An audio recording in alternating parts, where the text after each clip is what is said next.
Oi, gente, tudo bom? Aqui é a Geni, professora de português. Eu vim falar com vocês sobre a Tecne.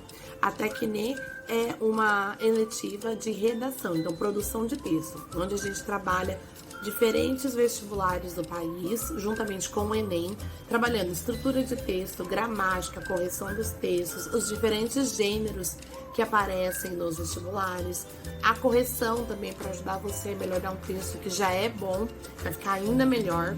Então a Tecne ela vem para ajudar você que tem dificuldade na redação para os vestibulares e para o Enem. O foco é esse, vestibulares e o Enem.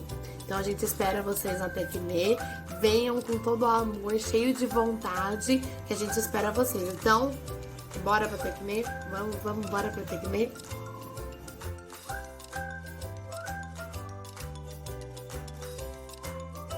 Oi, gente, tudo bem? Em 2021 eu vou continuar trabalhando aí com a eletiva Tecne.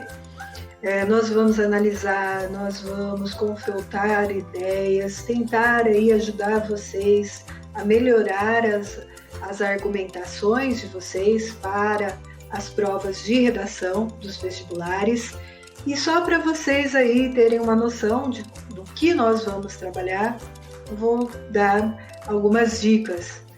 Primeiro tema, a cultura do cancelamento, muito discutida nesse início do ano. A questão de identidade.